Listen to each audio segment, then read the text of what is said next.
Welcome, everyone. We'll go ahead and get started. Great. So we want to thank Nissan again for hosting us site. Let's just...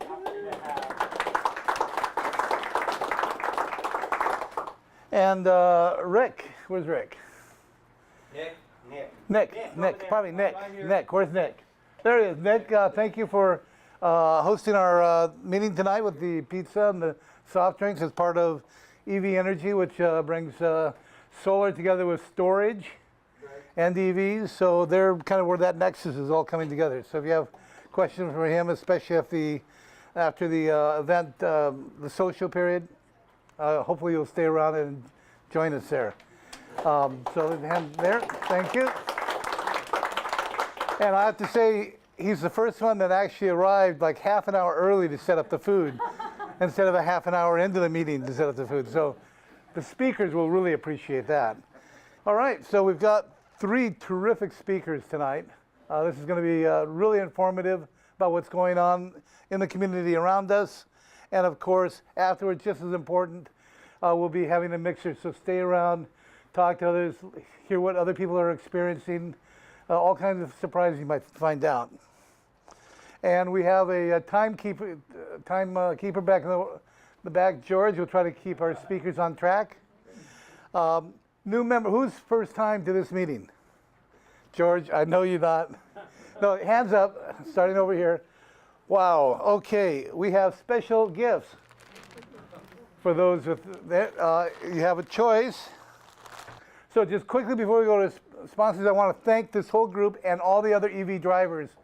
As of this Independence Day, what we've achieved by driving electric in our region alone. We've got about 9,000 EV drivers in the region. And if you look at that, well, what does that mean in terms of pollution and quality? So that's 90 million miles a year for each of these. 48,000, actually I think that may be off a couple orders of magnitude, gallons of water. It's like, I think 48 million gallons of water. It's about 12 gallons of water for every gallon of gas. Every gallon of gas you make for the refining to create that gas is about 12 gallons of water. All right, so nearly 4 million gallons of gas that were avoided. $8.5 million not spent, and that's a net between electricity and the gas price. 400 gas tanker trucks that didn't need to make deliveries. 173 oil tanker trucks that didn't need to bring oil down. Oh, darn. Yeah. So let's give ourselves, and all the other drivers in the region, thank you for doing what we're doing. I know you really only do it because they're more fun to drive, but we've got other reasons as well. Okay. I'd like to introduce our first speaker. Is this an older picture? Yeah. Tyson? Do I look younger? Yeah. Well, thank you very much, Guy. It's a pleasure and honor to be here. I think, so we've been talking a little while about getting out here. So my position, I'll just give you a little background of kind of what we are, but really what I wanted to do here is kind of hear from you in the community, how it's going and everything. But just give a little background. So I was hired a little over 2 years ago to come in and work on zero-emission vehicle infrastructure. The primary focus those first 2 years was building out the hydrogen fueling network, so working very closely with the Fuel Cell Partnership and Lance in the back there. We've had a lot of success there. And given that success, they said, let's see if we can really amplify what's happening in the plug-in electric vehicle space. And so, we have over 200,000 PEVs on the road, so we're doing something right. But to get to our governor's goals, having the infrastructure in place to have, 1 million electric vehicles on the road by 2020 and then 1.5 by 2025. There's still a lot more that needs to be done. And so we've been we've brought on another person to help keep the hydrogen going, and then I'm going to be focusing now on the plug-in electric vehicle space. We have, we're bringing in interns. It's a very exciting place to work. We have Adrienne Harris over here, and she's actually here from the UC Santa Barbara, Bren School of Environmental Science and Management, and they're doing a group project for us looking specifically at workplace charging. How do we amplify that? So we were just looking at the numbers, and we got to make sure that these numbers are good, but we anticipate we need, anywhere like 110,000 charging points in workplaces by 2020 to kind of meet the projected demand if we're going to support 1 million vehicles, based on an assessment the Energy Commission and NREL did. And based on the numbers that we have about 2,000 or so. So it's a pretty big gap that we need to fill between now and then. And so her project is, her and 4 other students are looking at that as well as us. And so, and we work together very closely. So we have Elise Ketty here with Air Resources Boards. We work very closely with her, and Jeremy Matsuo. The other thing that the state's doing, so in 2013 we released the ZEV action plan, the Zero Emission Vehicle Action Plan. That was really good at galvanizing, who's going to do what and when, agency-wise. Now we're in the process of revamping and releasing a 2016 plan. And in that, there's a lot of kind of leadership, getting the state to lead by example. And so Jeremy, who I'm going to call it over here with Caltrans, he's front and center in that in a lot of ways. How do we actually as a state build out and support workplace charging? Can we get workplace charging at all of our units? Part of the challenge is as we start to peel back the layers of the onion, I think as we go, we own some of the facilities. Some facilities we lease. There's not a long-term interest there. How do we justify that investment? We have to go through Department of Finance for that. There's lots of things that go. We've been talking with the CSUs and UC system. Same thing, so they have facilities managers and fleet managers. And so if we have the facilities people have their demands, their directive to reduce emissions from the stuff coming out of their facilities, an electric vehicle plugging into their facilities increases the emissions. So there's kind of an inherent tension there. We're trying to, how do we cut through that? Part of it is smart charging, but that's also an increased investment. And so just a little bit, it's really a fun and active space to get into. If you look at kind of the map of everything that's going on, I describe it kind of as organized chaos in a way. What is clear is there is a desire from everybody involved to make this work. And the challenge really is focusing that desire into meaningful things that actually make it so when you as the driver out there on the road, you're comfortable and that you'll get a charge when you need to get a charge. And so one of the things we're really talking about is how do we make it look like, Tesla's done a tremendous job of this kind of one network. If you decide you want to go down south, it tells you kind of where to charge, when to charge. How can we do that for the shared network of resources that we have? If you look at the DC fast charging or level 2 or however you want to do it, to make that a seamless experience, or for the people in this room, we're all advocates. We all want this to happen, but how do we get to the neighbor that is maybe a little bit more hesitant? And so that's kind of just a little bit of an overview of what's going on. So my job is to help pull all these pieces together, troubleshoot, break down barriers. Making sure we're working very closely with the utilities on their programs. The interconnection, we want to make sure that's an easier process. We have developers out there who are working in the multi-unit dwelling space, which is a big challenge. As I think a lot of us know, there's a lot of churn in those areas, but also it just takes a lot to get there. We've talked to project developers who are out, and they're trying to get projects in there, but they don't know what's behind the panel. And there's a lot of uncertainty until the utility comes out and makes that assessment. There's a plus or minus of quite a considerable amount of investment on either side of that. And so how do we start daylighting some of that information so we can actually be really smart and strategic about where we want to focus those resources and go and find those successes. So I could go on.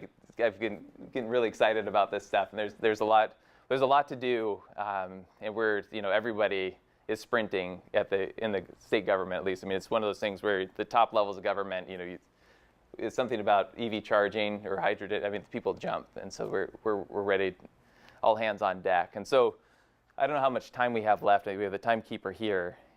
You got 10 minutes. Oh, good. So what I would like to do, if it's okay with you guys, is this. It's really, you guys are so I don't own an EV. I wish I did. So, but wait a second. He rides his bike. Never admit that. I ride my bike. So I ride my bike everywhere. I do have my EV thing is a Yuba Mundo cargo bike. So I have 2 kids. We drop them off there. We go to the store. So I can contribute to that. Okay. So I do have the environmental credentials, and part of me wanted to move farther away so I could justify buying an EV, but I'm 3 miles from work. It just doesn't make any sense. So. We're working on it. Yeah. So anyhow, I feel sheepish having admitted that, but I really want one, but it's just not in the cards at the moment. So you have no car at all? We have 1 car in the family. Family of 4, 1 car. And we pull our tent trailer with it. So that's part of the challenge. If we could get the Model, I could do it with the Model X, but 5,000 pounds. yeah, I know. It's just the price. That's the. Tyson is a state employee. Yeah, yeah, yeah. So anyhow, but we're getting there, right? And that's part of the excitement. So, but what I'd love to do is, you as the people who are out there, like, what is working? What if you could play governor for the day, or if you were in my position, what would be your first moves? And maybe this is going to be, I think there's probably a lot of, are most of you charging at home most of the time? Yeah. Anybody kind of rely on public or workplace? You guys, and how's that going? So is there enough space? Did anybody here have to advocate to get workplace charging in, or was it kind of there and that? Eric, you did. I think they've heard this story, but we had a Leaf originally. Our lease just ended, but when we first got it, my wife was able to charge. She works at Dealer Track in Rancho Cordova, near Rancho Cordova. We're commuting from Davis. So it's kind of key to be able to plug in there. And that she had approval to, and then after about 2 weeks, the VP came in from Ohio, saw this orange cord and said, that's a liability, and cut the, got it. Banned it, and now, she basically couldn't drive it. So that's just one example where, the workplace charging piece is still, I think, a problem, still a sore spot. Yeah, yeah. So I'm Becky from Philhelpt Electric, and we talk to customers daily, and Yeah. especially for workplace charging. And if I were governor for the day, there'd be funding, because everything out of everyone's mouth is there funding for workplace charging? Yeah. And how do I get it? Yeah. So we need to make it easy. Mm-hmm. I know it can't be, I'm not one of those that everything's for free, get it. Yeah. But right now, that's their biggest concern. They want to do it, But they can't.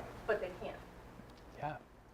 And that's one of the things we're looking at, is trying to figure out with the Energy Commission, is can we do kind of a voucher program, more of a rebate type of thing. So that's a good point. Tax incentives. Yeah. Yeah. So who is it that is it the customers, the employees that want It's to both. So employers too? Oh yeah. I mean, I've got several right now of companies that want to install, Yeah. and they're looking for funding. And what So yeah, it's incentives for the companies. Yeah. Yeah. Employers, most employers. and are you looking at 2 to 50 employees? Are you all across the spectrum? All over. Yeah. All over. We've got a job even in Petaluma, and it's a big company. And are you getting a sense that those companies would put skin, they always say skin into the game? Is there they'd add a little bit? It's just a little bit Yep.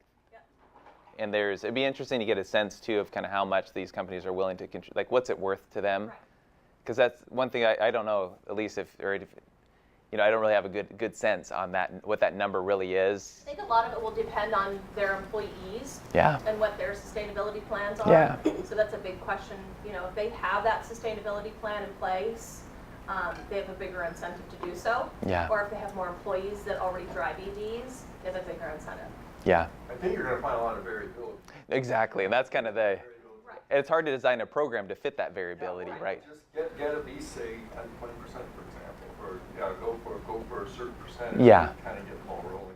Exactly, and if we can get kind of that sweet spot where at least gets a lot of people into the game, and then it starts to become, there's demand out there, right, and people move jobs, they want the EV charging there, and then they talk to, If I were governor for the day, I would also ensure that the new homes that are built have infrastructure, yeah, but that they have appropriate infrastructure. yeah, Because currently I get the phone call that says, we already have it, so we just have to have it hooked up. And then I have to tell them that it's not quite adequate enough, and they don't like that answer, and I'm the bad guy. And I don't like to be the bad guy. yeah. So new houses that are supposed to be under the building standard, and they're not actually delivering what they They are to what the home builder would say is standard, because it's a 20 amp, 240 volt charging Sure. line circuit. But if you buy a Tesla, that's not going to work. I if see. you buy even, a new Nissan Leaf, it's not. It will work. It just takes longer. forever. Okay. Well, I'd be interested. Lots of those if I was governor. Yeah, well, I'm going to leave you my card and anybody else my card, but it'd be great to get a list, too, of those things that are coming, because that's another thing that we were just talking about yesterday at the Building Standards Commission. So we have the, voluntary and mandatory standards that ARB was very influential in getting, but there's some loopholes, right, where they leave a little bit of the structure around and don't have to do it. And so we're looking at closing those gaps. Right, and believe me, we advocated for more. I truly know that. Yeah. So until you start hearing it from those Yeah. who are doing the installations, who I'm a nice person until somebody gets mad at me. Yeah. Well, there's a difference. I just have the bad news. And that's where we need the help, right? We can do the policy working and all that, but how it actually translates on the ground, and we're trying to do it through regional planning and all that stuff. But there's still a lot of these little, as you start to implement. The second side is that advocating for something a little larger is $5 or $25. Right. It's not a big deal because Right. you're already doing the work. Right. No, that's good. And I think. Hi, I'm George- Randy oh, sorry. Friedman. If I were governor for the day, I would sit down with my Air Resources Board and discuss why in their 2030 scoping plan paper analysis, there's nothing in it for charging. The only reference to charging in the plan is one reference that it's a local issue. There's no proposals for any sort of standards. There's no leadership. I think, as you identified, there's a leadership vacuum. I think ARB truly is the only agency that has the authority now to do it, and it's not being done. So we, a few of us submitted a letter that we'd be happy to share with you. Sure. A comment letter, but I think as a local example here, the Country Club Mall Yeah. is being redone, a movie theater, a major destination. There's no requirement for charging, so you're going to have movie theaters and all this, an opportunity for people to come, yet there's no regulatory reason There's no hook or anything. Yeah. to put the charging. And I don't know how you get to 4 million EVs unless you start requiring Right. that. And it's just not there. And I guess in closing, ARB has no problem telling business the type of air conditioner they need to use. There's a litany of things Yeah. that but why they can't do that for EV charging, I don't understand. Okay, that's a good. I don't know either, but you've had your hand up. Yeah, this isn't on the charging, but those of us driving electric cars are not contributing to the road Yeah. services that we are receiving. Clearly, is there something in the governor's master plan in terms of how we can responsibly, pay our Yeah. fair share? Mark. So there's a pilot program that's I think starting right now in July. Some of us are actually in it. Yeah. Okay. And so I think we'd see how that goes, and then. People with 2 or more Teslas.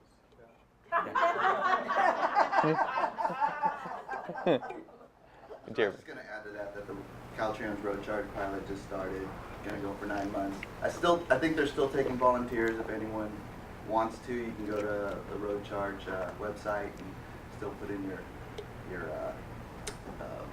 still volunteer for the program. Yeah. Great. So I got the 30-second window, and I'm happy to talk to people afterwards too.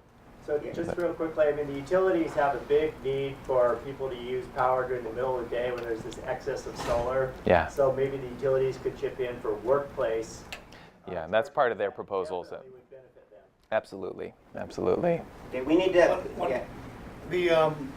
See a resolution coming up with the $2,500 rebate? Yeah. We certainly hope so. I don't have a good window into, in terms of the negotiation between legislature and governor's office and all that stuff. It's just, for me, it's just, I hope, and but we will find a resolution. It's just a matter of when, right? I think is the. So we can continue telling people when they're looking at buying cars that they will eventually be able to receive that incentive, you think? You're still collecting applications. Yeah, still collecting applications. There's a wait list, and that's kind of. The wait list is fine. Yeah. A lot of us are used to that, but Yeah. at some point that would come It back. probably wouldn't hurt if we as SacEV members let our legislators know that it's a Absolutely. program that's important to us. We need to Yeah. move to our next speaker. Great. Thank you. Thank you. All right, so I'm Christopher Cabaldon. I'm the mayor here in the city of West-Sacramento. I drive a Tesla Roadster. Our city council is, in addition to me, one of our other council members drives a Leaf, and the third council member drives a hydrogen fuel cell vehicle. We're the least gas car city council in the region. We didn't start that way. this work, a lot of this among elected officials in this region really began in Davis and in Winters, where I think Davis had the first city council where a majority of the council were driving EVs. To be fair, though, they were mostly driving essentially golf carts and just around town. And they put a lot of pressure on the rest of us to say, hey, why aren't you doing this? And I'll be very honest, at the time we said, look, I don't want to drive that. I'm not willing to drive something that's not that useful and that's ugly just to show my commitment to the environment. Right? So the politics and the culture within our own region and our own county, Yolo County here, have changed dramatically over the last few years. I'm gonna try to brush through some comments, but I'm gonna be extraordinarily provocative, and you will hate most of what I have to say. I can tell this already. But unlike Tyson, I drive one of these things, so you're not gonna get me. And in part because I want to rehabilitate Tyson's image, because a large portion of our new residents and our existing residents are choosing exactly what Tyson has. And so before we jump as a city, particularly a city in this part of the region, the densest, most urban, walkable, and poorest part of the region, before we dive into let's build the entire world as if everyone is driving a low-range electric vehicle, we're going to get in a fight, right? Because we're not prepared to go there. We're not prepared to design a built environment in which which assumes that everyone is going a long way, and that everyone's car can only go for 40 or 45 miles. Right? That's not in our plan. If you hope that we will do that, you need to go to Rockland or to Rancho Cordova or somewhere else. That's not a West Sacramento strategy. It's not sustainable. It's also not smart given the changes in the market and the social equity issues involved in requiring every single dense townhouse where most people bike or walk to have the latest, supercharger level of charging. It's not economically sensible, and it raises all sorts of social equity and social justice issues. What we are committed to is the grander vision around this work, and going all in to try to get to the target statewide in our own area through much bigger plays that are oriented towards the evolution of this sector as much as it is backwards. So let me give you an example. We are going forward to our voters in November with a sales tax proposal that has a bunch of things in it, but has two related components that don't sound related. One is a proposal that would give us the resources to essentially redo all of our streets again. We went to our voters about 15 years ago. They said, yeah, let's do this. We repaved or rebuilt every single street in the city, save like 3 of them. So we're proposing to do the same thing again. We're also proposing to have a small investment pot for us to be able to leverage entrepreneurs, federal and state competitions, and others who want to test out smart city technologies in a place just like ours. So why are these related? Well, if we're ripping up every single street in the city, the potential for us to think about inductive charging, to think about charging lanes that don't require plugging in, hits us in ways that it doesn't in most places that already are all built out. Right, so we don't know whether we can pull this off. We need to find the right partners, but really interested in moving beyond the plug concept, or just a handful of plugs in a handful of locations as the primary way in which electricity is delivered to vehicles. We're also, through that same pot of funding, we're going to be looking. We're already looking at sort of 21st centurizing our streetlights to provide lots of other things besides just lighting. Internet access and other things, but also, as you know, last year BMW's, a prototype around using streetlights for charging as well. We have a lot of streetlights, way more streetlights than we will ever have commercially installed level 2 chargers. Right, so thinking about how we redesign our fundamental, our basic, our universal infrastructure, as opposed to how do we add on $25 or $30 or $10,000 at a time, one more charging point, is more fundamental to our strategy. Now, we are doing the former too. We are adding chargers because my vice mayor drives a Leaf. She reminds me she cannot go as far as I can, and her job is in Woodland. She's unusual. Most of our residents don't work that far away.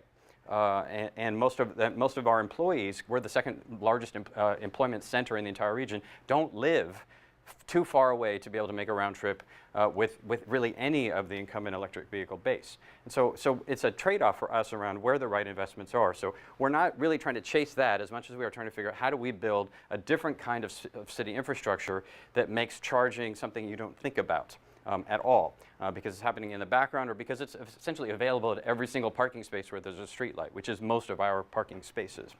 The other reason why we're doing that is because we're also diving pretty headlong into planning for autonomous vehicles, not as a 2025 strategy, but as, okay, we need to be ready for 2020. We also need to be ready if for 2017, right? We don't know exactly. I mean, this market does not tip just because the governor issues an executive order or we pass an ordinance.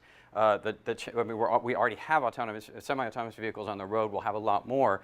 And so redesigning the rest of our infrastructure, street widths, parking spaces. But where do these things get charged if the autonomous vehicle cannot get out of the car, cannot get out of itself, grab the thing off the Clipper Creek charger and plug it itself in, right? So we have to have a more ubiquitous charging infrastructure that doesn't require also that these autonomous vehicles, if we're starting to use them for deliveries, as a replacement for Uber, that we want to have in use all the time so we can have fewer cars. To have them in use all the time means it costs a lot of resources for us to have them sitting somewhere charging for hours on end. So you probably didn't expect this because this is not, people don't usually think of West Sacramento as like doing this kind of like tech and innovation play, but it's more and more the space that we've been in the last several years, and we are after all the home of the fuel cell partnership. But that is sort of the strategy that we're going on. As I said, we are also doing the level 2 charging work. We've run into lots and lots of policy challenges and difficulties in sort of how to do that, all of which you know as well as we do. We have workplace charging at City Hall. And by workplace charging, I mean there's a faculty member who teaches at the college across the street who parks there 8 hours a day, and not a single one of our workers has ever gotten a charge out of the 2 chargers at City Hall.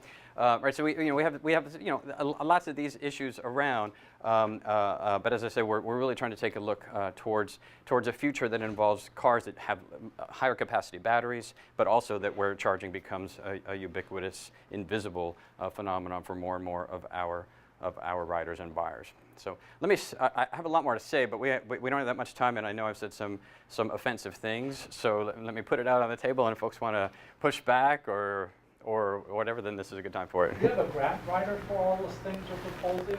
I mean, you're not going to get it out of your money that you have now and taxes and stuff like that. No, but so do we have if we have a grant writer? We do have a grant writer, although that's only a part of what we do. So I was just 2 weeks ago in Montreal for the Global Smart City Summit, and Hamburg, Germany for the one right before that, and Louisville for the one right before that. So we're very present in this world, in this work, both nationally and internationally. In part because what we found is that a lot of folks who want to make these plays, who need a proof of concept on the ground. Sure, they'd love to do it in Chicago or LA or whatever, but the idea that they could do it in a city where you can get your arms around it, that is urban and industrial and agricultural and suburban all at once, where you can make an investment that's large enough to show that your technology works, but isn't so large that you have to blanket all of San Francisco, we're a very attractive option for them. The other thing, and for those of you who are from state agencies, will recognize this, a lot of these companies and some of the federal grant folks, the federal agencies, want to do stuff in a place like us because we're right next to the Capitol. They know that if we pull some of these innovations off, that ARB will notice.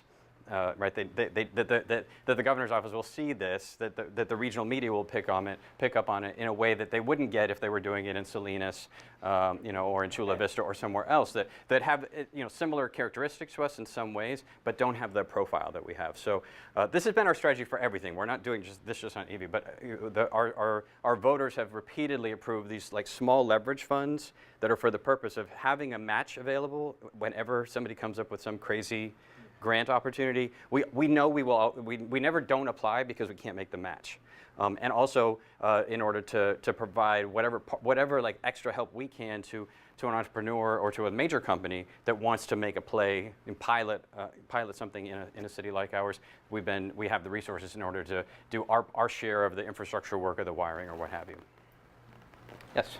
I appreciate what you're saying, but I'm looking at plugs here right now. You've got a regional destination like Raleigh Field. There's no stations. You've got a regional shopping center like IKEA. There's no stations anywhere around there. Are you suggesting that someone who lives in Folsom that wants to go to Raleigh Field, or someone that lives in Galt that wants to go to Raleigh Field or IKEA shouldn't? I mean, I understand what you're saying about this wonderful kind of city you're trying to build, but you are a regional draw as well, and you don't have the services right now two of your major clusters of regional destinations. Yeah, so well, Rayleigh Field less so than IKEA, because Rayleigh Field there are other options to get there, and we don't see people, and we want people to use the other options. Light rail from some of the locations that you described and elsewhere. The amount of parking that is Rayleigh Field today will be cut to about 10% of that over the next 5 years. Right, so that cars as the way to get to Rayleigh Field, you're gonna have to find another way. Everyone will, whether you have an EV or not. Cars are not gonna be the way to get to Rayleigh Field. Same thing's true for the downtown arena. If you're planning on driving, yes, more parking is being created, but nowhere near what is necessary to maintain the current patterns. IKEA is different, right? Because it's much more difficult to go to IKEA, even with a cargo bike or on a bus, and then somehow get all that stuff home, right? So that is important, and that is one of our targets to try to get that center and to connect them to resources in order to install an array of charging stations. But that's the point of our strategy, which is to focus on those rather than the idea that somehow we're going to get one in every single house that's past level 2. Or that we've got to plant one everywhere. Let's figure out where are the actual needs, where that characteristic is true, where there is a draw from throughout the region, where we're going to be drawing folks who are going to have limited range capacity, rather than trying to build our whole city as though that's true for most trips when it isn't. I guess my suggestion though is before inductive charging in a lane, it's a little more pie in the sky than the reality that we have 9,000 EVs in this region now that many of them would love to get to IKEA and can't because they don't have the range to get home.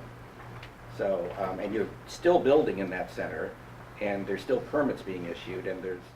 Yeah, so, but remember the role of government, right? So I'm not building anything in that center. We've issued permits a decade ago. The owner of that center can add, if they add another restaurant, they add another IKEA, that's entirely on them. Right, so this is not a city that thinks of government as responsible for delivering everything. So we're working with them to try to connect them to resources, but I can't force them to do it, and I'm not going to pay for it directly because we're still one of the 10 poorest cities in the region.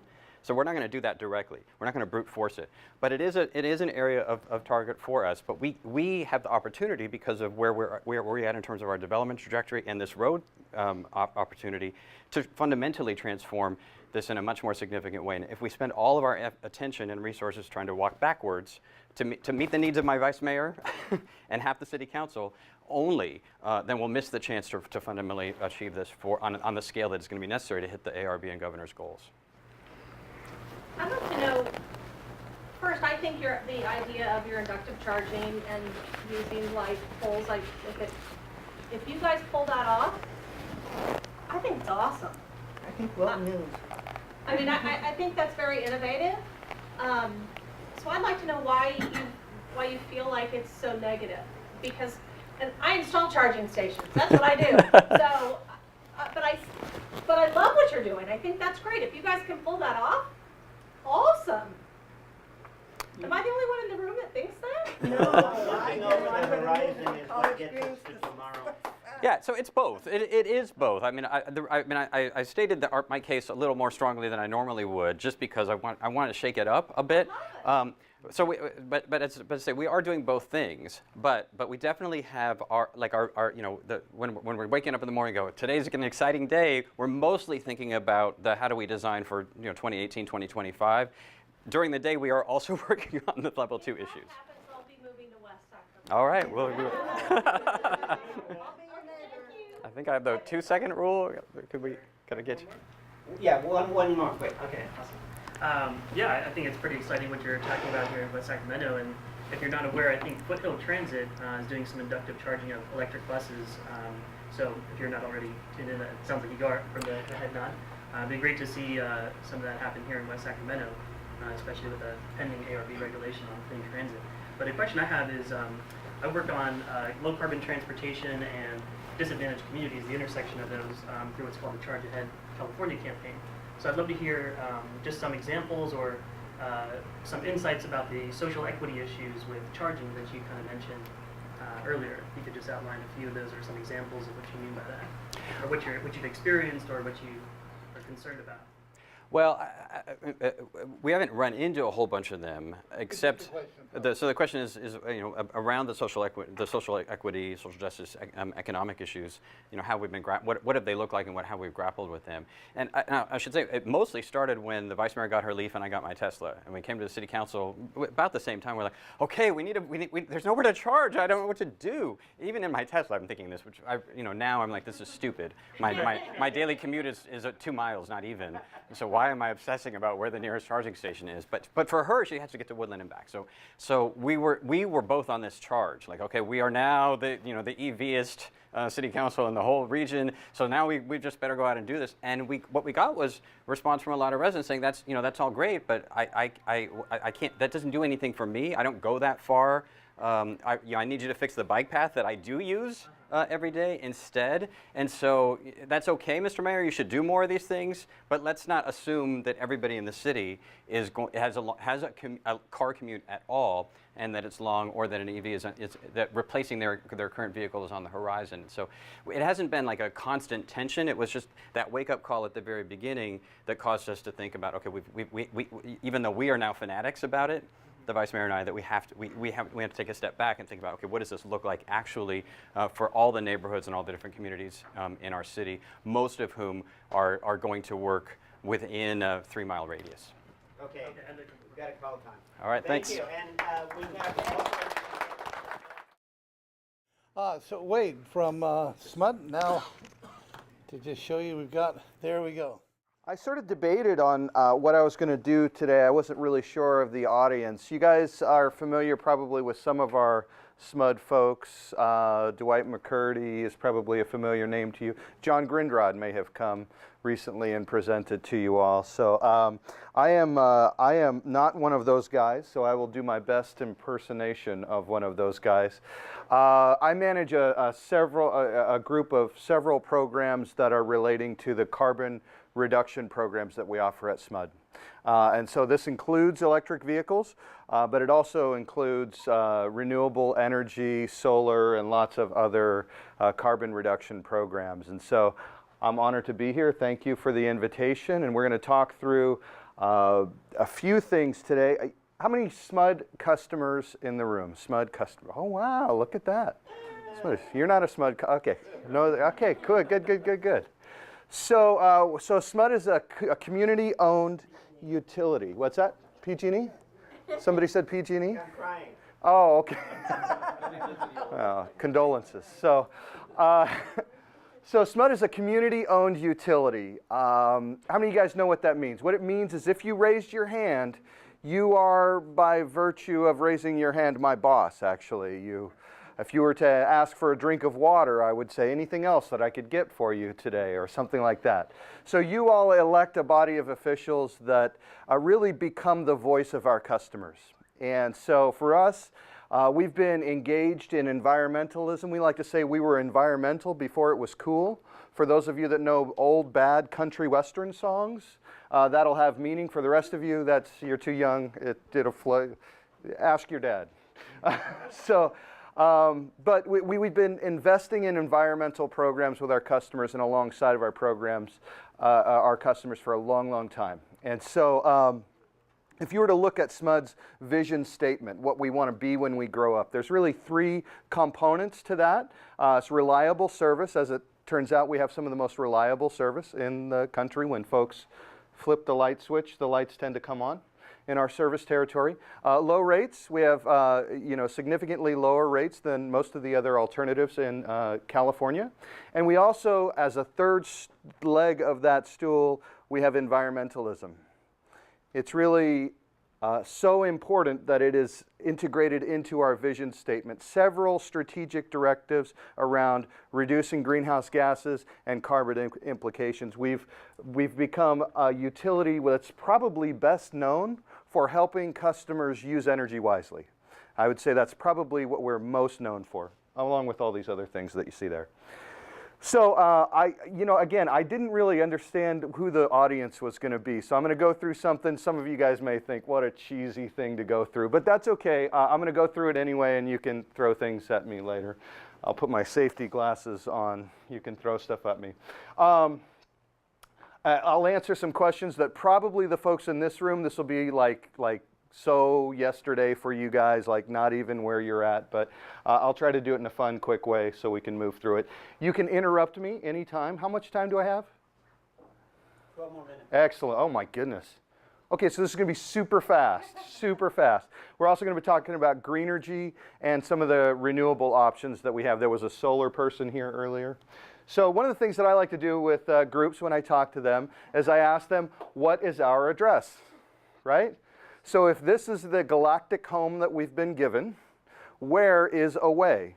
When I say I throw something away, what does that really mean, right? Given that it's like throwing it in my own garage at home. Am I really throwing it away if I just threw it in the garage?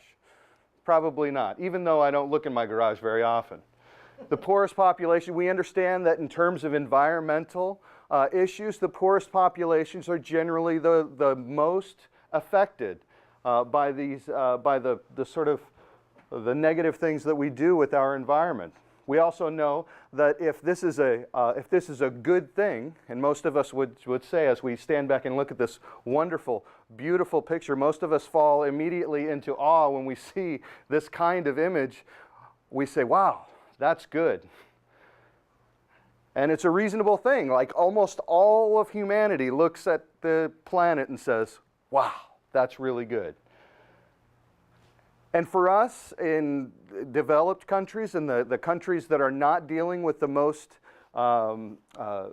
difficult sort of immediate constraints that happen in some of the poorer regions of our world, it's really on us to demonstrate a better way. And so one of the questions that I like to ask or answer for folks is, can people have an effect on the environment? This is a picture of Beijing, China from space, a little closer. Hold on, let me go back. So this is Beijing, China. You might think of that and look at that and say that might look like clouds or that might look like fog, but actually that's smog. So Beijing is the most unhealthy city to do things like breathing in the world. So if you want to breathe, that's not the place you go, right? So here's a guy flying a kite in Tiananmen Square. You can barely see the kite, right? Kind of takes away some of the joy of flying a kite, doesn't it? People using masks just to breathe, right? All based on emissions. Now you might say, well, that's not very interesting. After all, that's like on the other side of the world. Well, there's a place called the MacArthur Maze. It's about 80 miles west of here. And it's in Oakland. And my question to you is this. What would this same picture of the Earth look like 50 years ago? Probably a different picture. What would it look like 100 years ago? Even different, even more so, that's right. What about 200 years ago? You get the picture.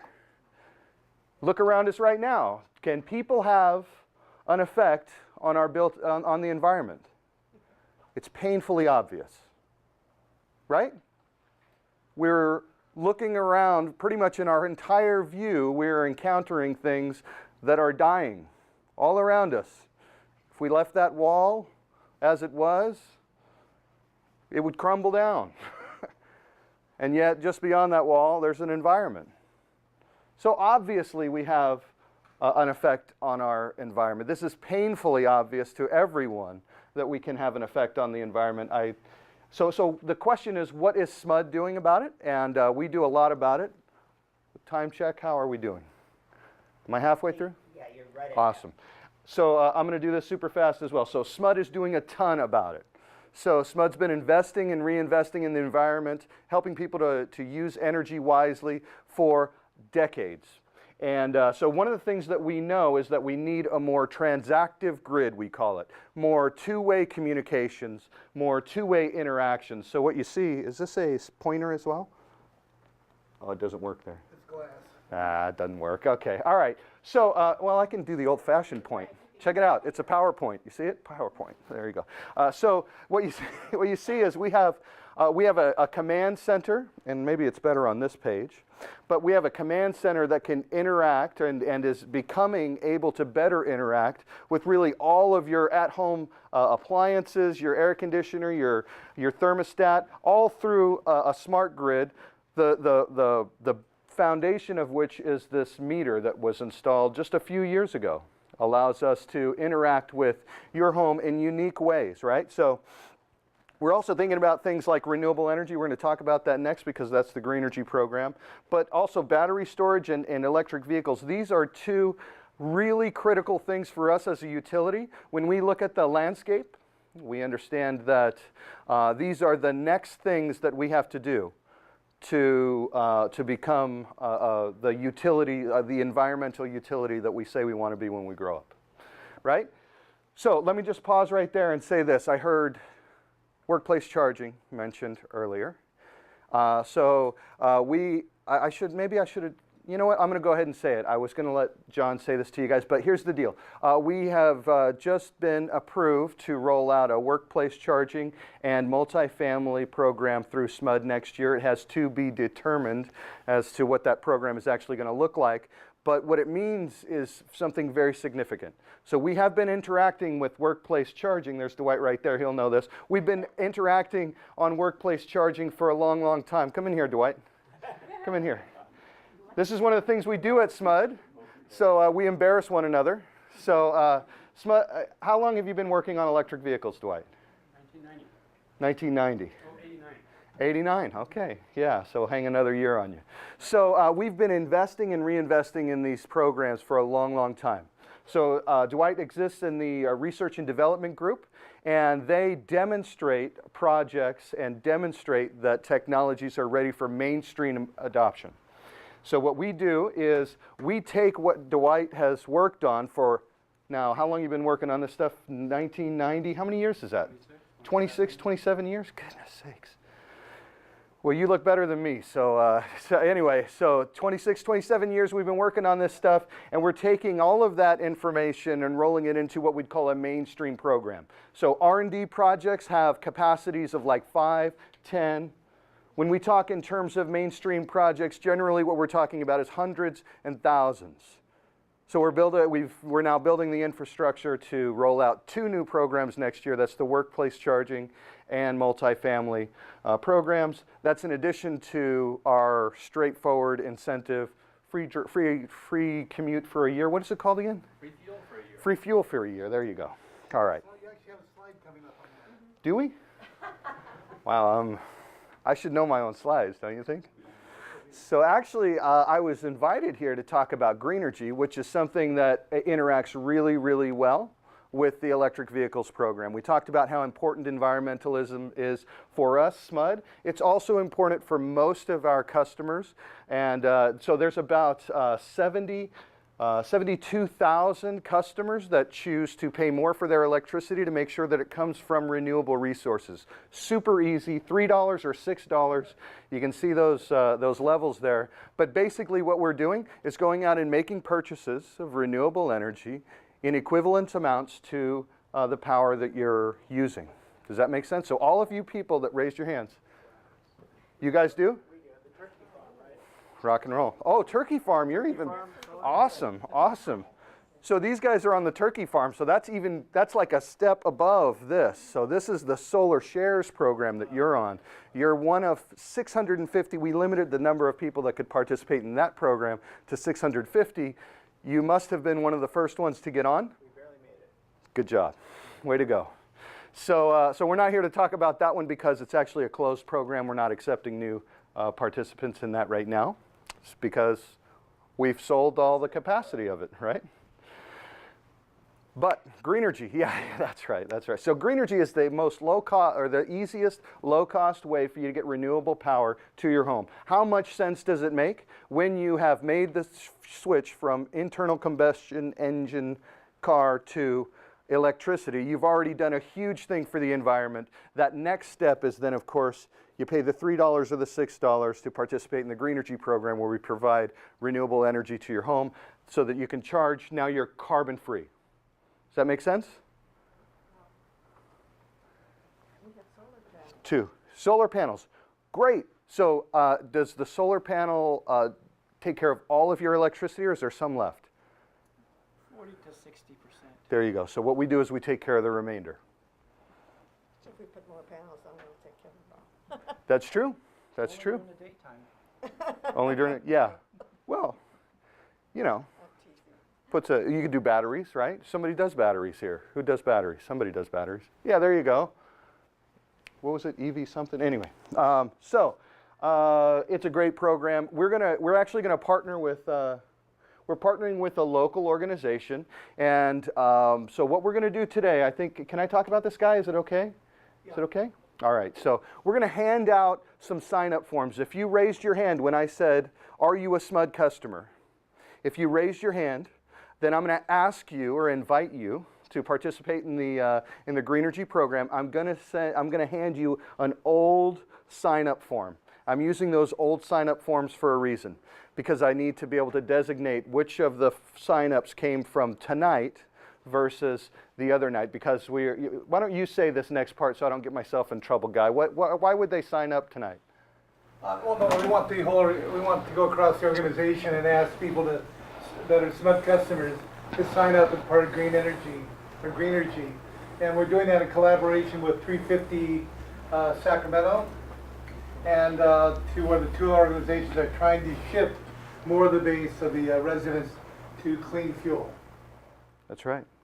That's right. So we're going to do that in partnership with them, and we're actually going to help to fund their organization as a result of an MOU that is underway and I'm not supposed to talk about right now.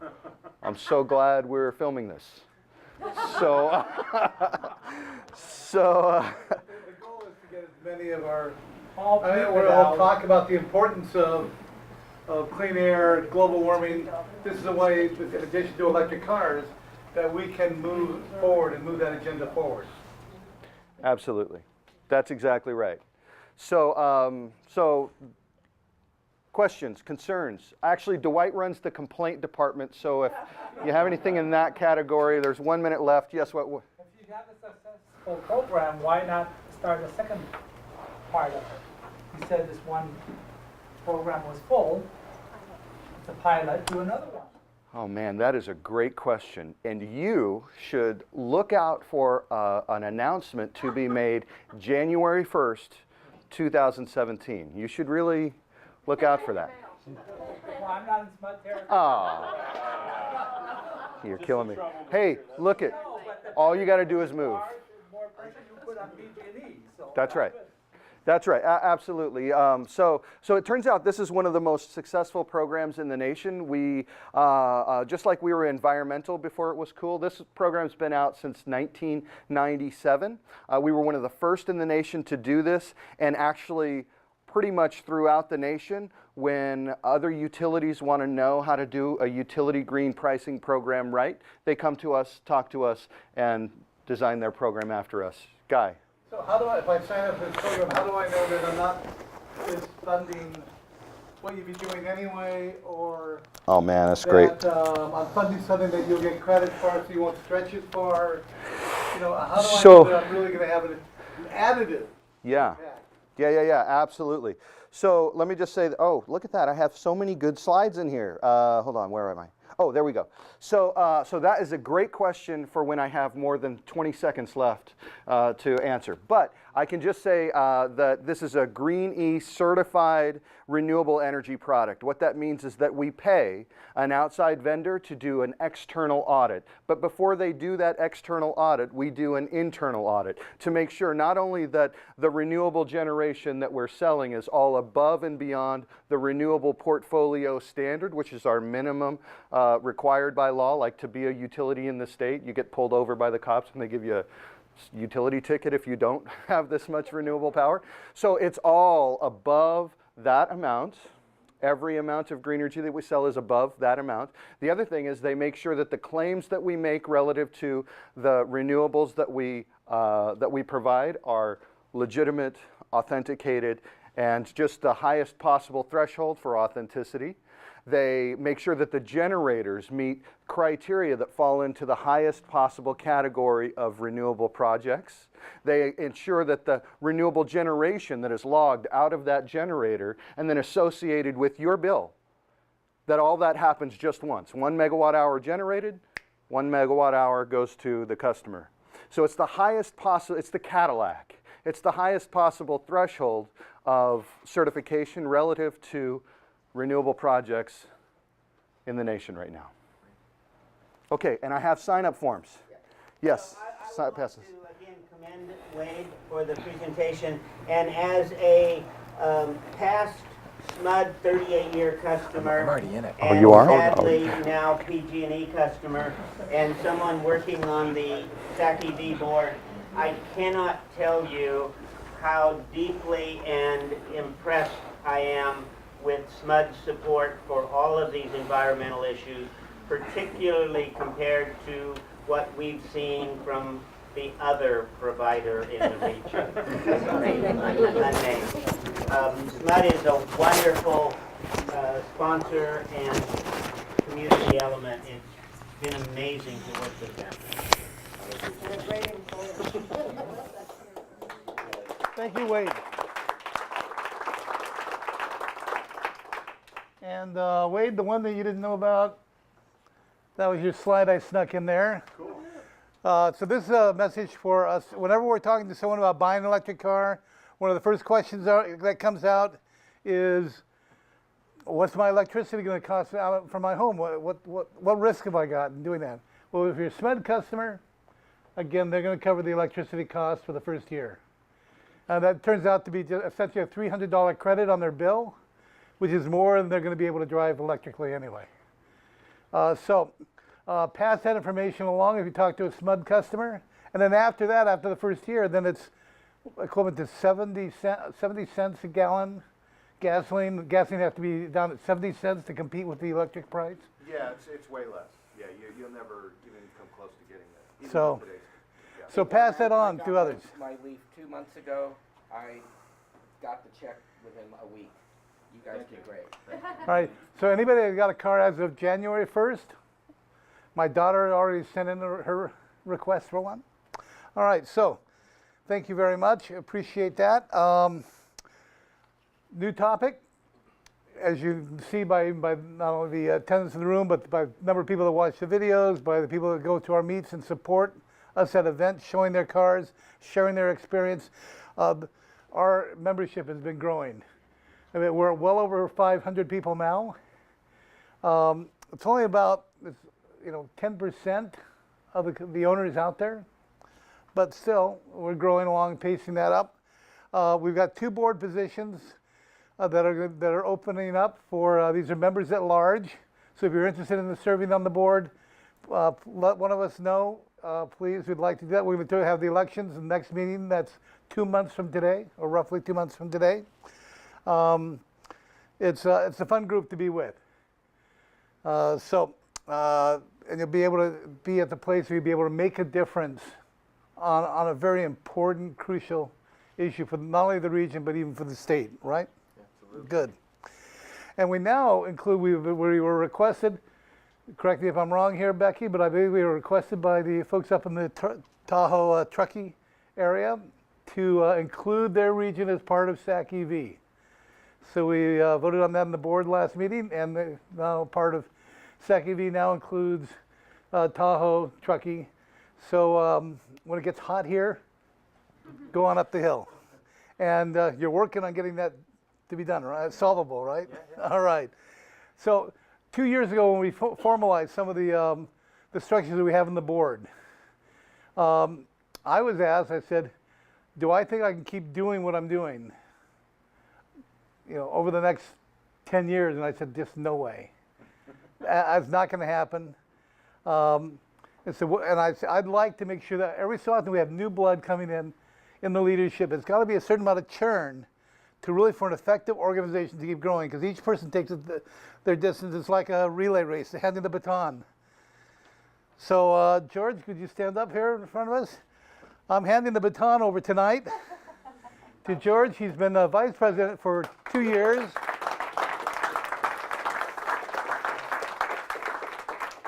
I'll continue doing a lot of work in the organization, no doubt. You'll be seeing me a lot. But George will be taking on the overall leadership role, and I'm really thrilled about that. It's sort of going to be the functionary to God, who we still keep as our chief operating officer, and the important part of that is chief. you know, essentially as Guy makes this transition as a board member for the last 3 or 4 years and for the rest of the board, I think we can all say that there is no way that this organization could exist, could function, and could be as effective as it has been, and it will continue to be without Guy. He has really been the hub of what drives this, and you know, we clearly all expect him to be involved. We're just trying to find a way to remove some of the stress. So again, thank you, Guy. All right, thank you. And of course, it's all a group effort, as we know. And George, you didn't say that into the mic.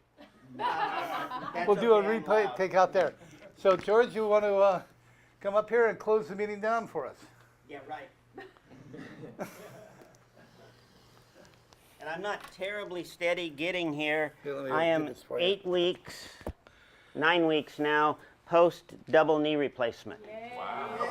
So that's the other thing in this transition. It was really supposed to occur a month or so ago, but because of my surgery, basically I was incommunicado for about 6 weeks.